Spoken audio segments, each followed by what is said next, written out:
Hello friends and welcome back to my channel. My name is Katelyn from Florals.com, and today I thought we would do a little sort of share with you guys. So you've seen the kit, we've done a couple embellishment videos with the kit, but I haven't really alluded to what I'm going to be making with the kit, and I thought I would sort of explain my process of how I ended up selecting some photos to go with my kit. So right here I have laid out all of the embellishments I've picked out, and you guys know the paper pad pretty well, but I decided to pull out the cut apart sheet from it. But in case you didn't see the kit share video, you can go check that out on my channel. It'll be linked down below as well. But we are featuring the Maggie Holmes Bloom collection, which I don't have terribly too much of, but enough to make quite a few pages and projects with, especially when I add in other things from my stash like cardstock or other scraps, because I do have some scraps in here as well. So keeping that in mind, that we have like this beautiful spring color palette that we're working with, I decided to go through my photos and show you guys kind of some photo matches that I pulled out that I thought would go well with this particular kit and collection for Maggie Holmes Bloom. Just as a disclaimer, this is how I generally work. A lot of people can't make kits without already knowing what photos they're working on, but I like focusing on the product first because that is what interests me, to then challenge myself to use that product on various types of layouts. So with that in mind, I decided to take a couple different routes. So I have a couple different examples here of what I pulled out. Will I use all of these this month with this kit? Probably not. I'll probably run out of time. But to get started, I pulled out an easy option. Obviously, we have cat embellishments. So I pulled out this photo of my lovely cats, Lily and Poppy, and their cat tree.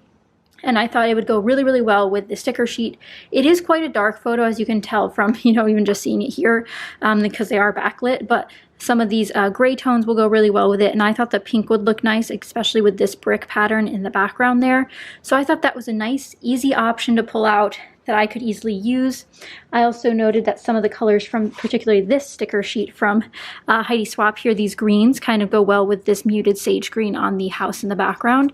So we do have a couple label pieces that can go with it. And of course we have more meow collection themes from my mind's eye to pair with it as well, because cats go well with cats, as it is presumed. So that is one option I pulled out.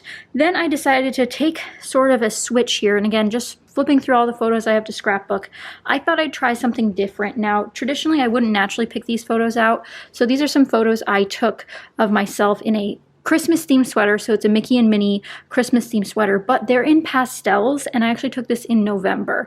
So there's not really a huge tie to Christmas, so I thought it'd be fun to do like something that's themed and try to take it elsewhere. And you can see like even here this like light green would match, as well as the pinks in here will bring in those more of those pastels from the sweater. So I have some of these. Will I use all of them? Probably not.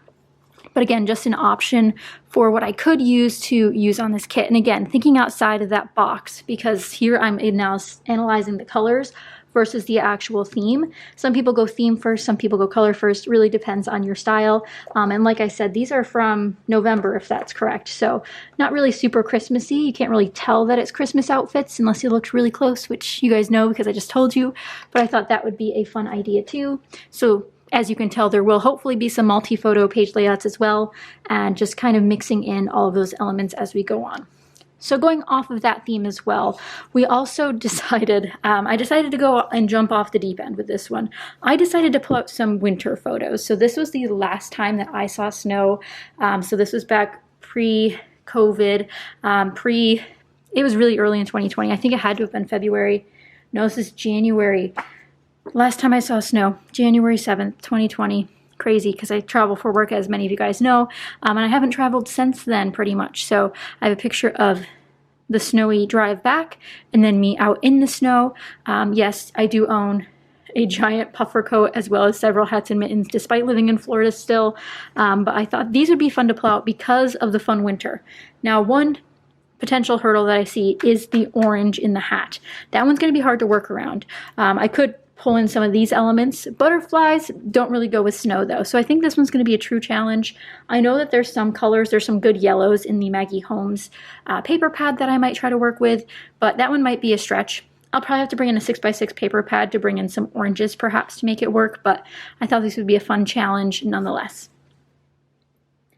Next up, we did another fun one. So these two pictures are from the holiday party. So these were also in January, same time as the other photos. And this is for my formal dress that I wore to the company holiday party, my shoes, and then my mirror selfie there. And I just thought, elegant, really goes well with Maggie Holmes. You guys have seen the sticker book, you've seen her supplies here, and this is a black dress, but I really almost wish it was navy so I could pair it with this navy heart almost. I thought that would be a really cute idea. But even just looking at the cover of the paper pad here, there are some deep dark colors in some of these patterns. I don't believe I have that paper anymore. If I'm not mistaken, I've used both of it, but like even this one just gives those fancy, elegant vibes, and a little bit of vintage too, because I'm wearing like these pearlescent heels. Even this one could work. So I thought there were a lot of great options for those photos to be paired with this kit. Then we go back to animals. Obviously I have cat themed things, but I had to pull in some photos of Comet. As you guys know, he passed back in December, so I'm really looking forward to scrapbooking all the memories of him, and I definitely wanted to pull out these ones where he sat in the pond when he definitely wasn't supposed to on numerous occasions. So these are some outdoorsy rugged photos, so no pastels in sight on these. I mean, maybe a little bit of the blue here, but I thought it'd be fun to pull in some of those vintage papers. Oh, the swans would be perfect. Water, swans, it'll be great. So I thought I'd pull something like that out to get some of those memories scrapped. And then lastly, I have a bazillion photos of when I got my haircut the first time I donated it. So there's the me with the new haircut. There's me in process of getting my hair chopped. So it's definitely probably going to be a double page. And as you guys know, my hair used to be really, really long, and I cut it very, very short, comparatively at least. So I thought I'd do a double page with these. And again, I'm wearing a nice pink pastel in this one that I thought would go well with the Bloom collection. And just overall, I thought all of these photos might be able to make a nice double page spread. And there's a lot of neutrals in here, which I think is going to be easy to work with this paper pad. So that's kind of my hope, is that I can pull it off that way and make it work out for what I need. But lots of options because of the neutrality of these photos. So that's great. So we have 1, 2, 3, 4, 5, 6 different sets of photos, some of them double pages, some of them single page, some multi-photo, and I think we got a good mix here. We got definitely a different amount of themes and a different amount of quantities of photos, but sometimes planning is the best way to go about working with a kit like this, because it can be overwhelming to build a kit and not know what you're going to scrapbook about, which I know a lot of us can get stuck in that sort of rut. So in this case, I built my kit for things that I'm excited about to use, and then I went and pulled out some photos. Not works for everyone. Sometimes it's pull the photos first, then make the kit, but whatever works for you. And I just thought I would share my process today in case you guys were interested in hearing more about it. And if you'd like to see even more, you can check out my Patreon, which will be linked down below for you guys, where I do weekly behind the scenes vlogs and other types of videos. But for now, that is it for this video. If you guys did enjoy, be sure to give it a thumbs up and subscribe for more. Be ready to see these fun embellishment clusters that we've made in previous videos in action on some of these pages these photos, 4 pages you just saw. And it's going to be super fun. I know we have limited time left here at the end of the month, but I think you guys will like all the pages that do come to fruition because of all this planning that I did. And if you guys haven't already, make sure you're subscribed so you don't miss out on those future process videos. But thank you guys again so much for watching, and I'll see you guys next time. Bye guys.